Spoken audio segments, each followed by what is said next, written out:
for any problem in a computer, for any problem, what we do is we write a computer program in any high level language like C, C++, Python, Java, and then we run it in order to solve any problem.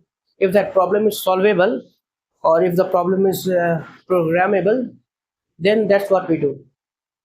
And if you ask different person, then they may write different programs for the same problem. It is because they have their own idea about solving that problem, right? And this idea behind a computer program. It is independent of the language. Means if any problem is presented to you, then you don't start thinking like int main and then or public static void main. You don't start thinking in a syntax of language terms. You start thinking about the sequence of steps to be followed in order to get that. And this is called algorithm. So it is the stage before you actually take your idea into a syntax of any particular programming language and write a computer program. So the stage before writing a computer program is to think about how to solve it. And this is independent of the language because as you know that any high level language differs in its syntax or in its special extra offering. For example, some language may be object oriented and it has a structure of class and objects. These things are different, but the logic that I am talking about, the logic to solve a problem, that's the idea that to solve a problem, that's what we call it as an algorithm, and it's a separate branch of study in computer science because we want to develop this algorithm as a technology. Okay, and according to the Oxford Dictionary, an algorist is someone who is capable of reckoning or who's capable of figuring. So that's what we do in this module: design and analysis of algorithms. So in this module, we learn about different techniques to solve different types of problems. In the beginning, we will see sorting techniques. So sorting is one problem, and in which you will maybe, for example, you are given a set of numbers and then you want to arrange these numbers in a order, ascending or maybe descending. That is called sorting problem. And now there are different ways to do this in a computer. One of the way is incremental insertion, and that we will see in insertion sort. The another way is divide and conquer. For optimization problems, we have greedy algorithms. Class of algorithms comes under greedy algorithm category that will be used to solve some optimization problems. In greedy algorithm, what we do is we become greedy of something.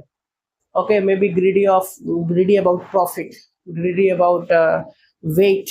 We will see that all of that in this subject. So algorithm is a branch in computer science where we completely independent from any high level language, independent from machine. We just learn the different techniques to solve a problem. Okay, so we see different design, different algorithm paradigms. Okay, like incremental insertion,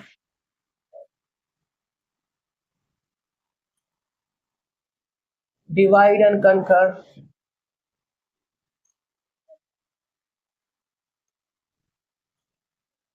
okay, greedy algorithms,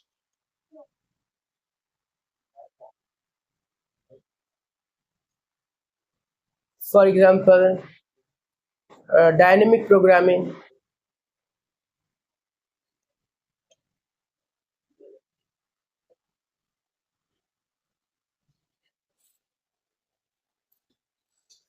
and we want our algorithm to be correct, to be efficient, and to be easy to implement.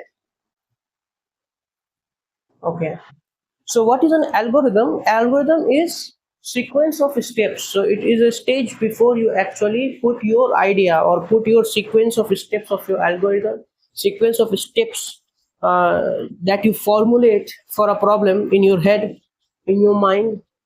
Then you take those steps and then you put it in a proper syntax for any programming language of any high level language, and then you run in your computer. So this is stage that we are talking about in this module.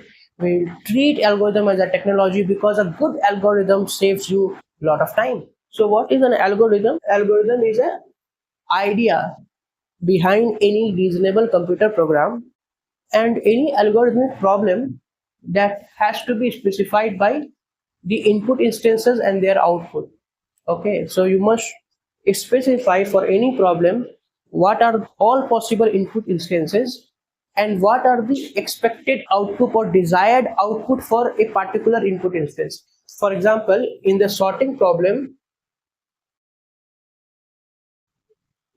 in the sorting algorithmic problem, okay, you have to specify the input and you have to specify the output also.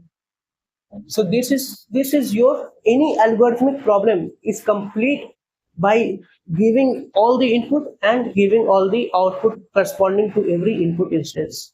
Okay, and what we want our algorithms to be is that our algorithm is correct on each instances. So for every instance.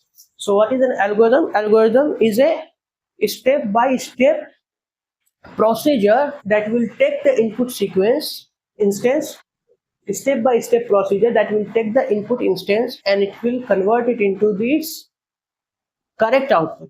Okay, so a good algorithm is the one which is correct, which is efficient, and the efficiency we will see in the analysis of algorithm. A good algorithm is the one which is correct, which is efficient, and which is easy to implement.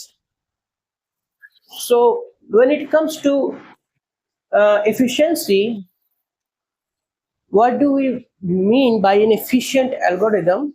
An efficient algorithm is time efficient and space efficient. An efficient algorithm is time efficient and space efficient.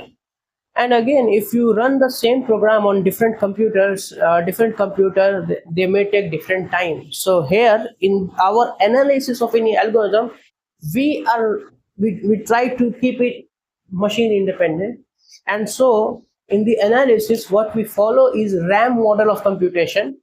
In a RAM model of computation, it is we take a simple computer, okay, a simple computer with some assumptions that it is going to take one step time for every primitive operation.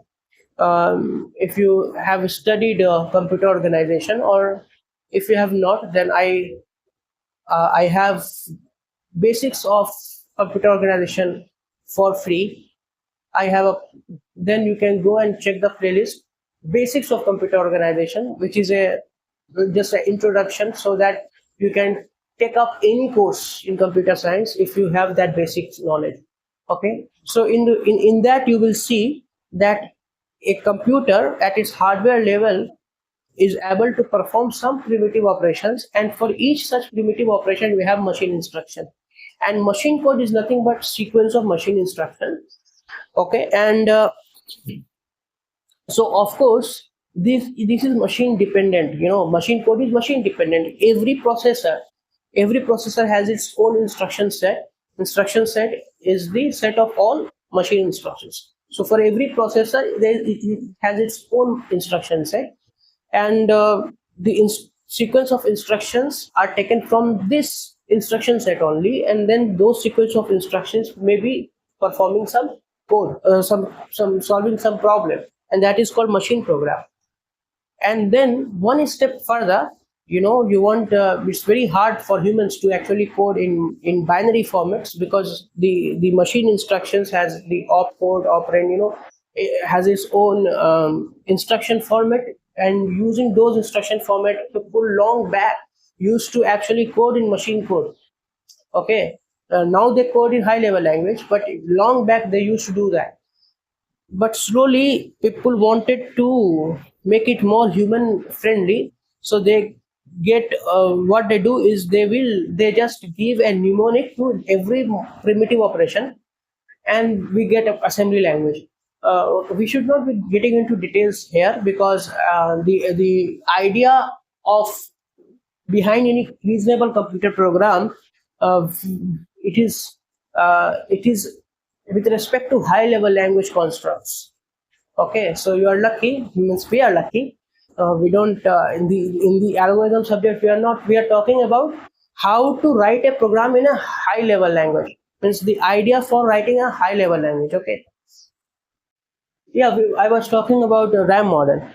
So in RAM model, it is a simple computer that takes a constant amount of time or one step time for every primitive operation.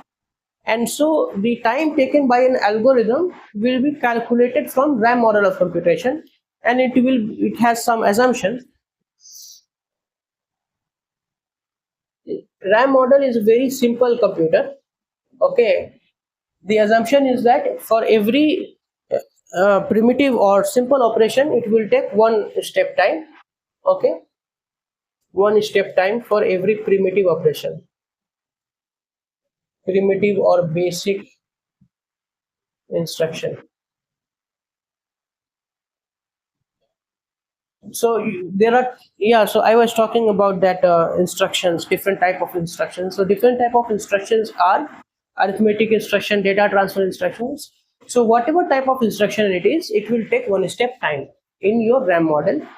And so the time taken by an algorithm would be how many steps it has. The time taken of an algorithm will be calculated based on this, that how many steps you have in your algorithm.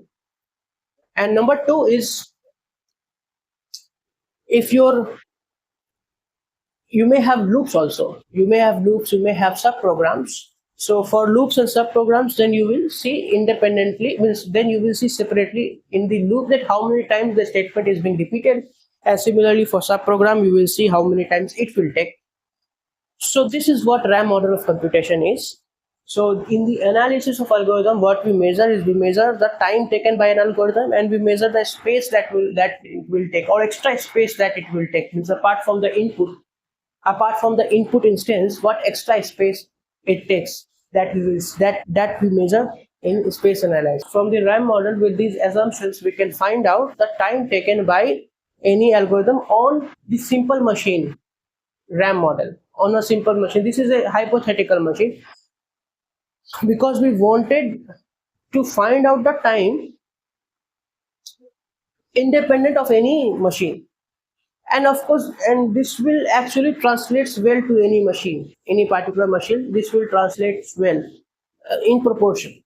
So for example, if for any program P1, using these assumptions, we find out that the time taken is T1, and for program P2, time taken is T2, let's say, and then let's say T2 is significantly greater than T1 on RAM model.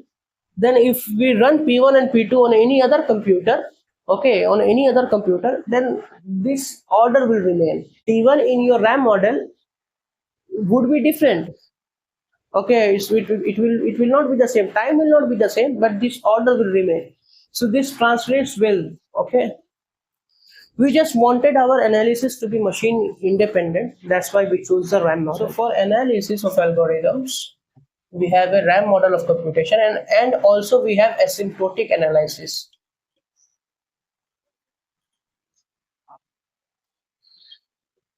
Asymptotic analysis, we see the behavior of our algorithm for all input instances. Okay. For example, you will have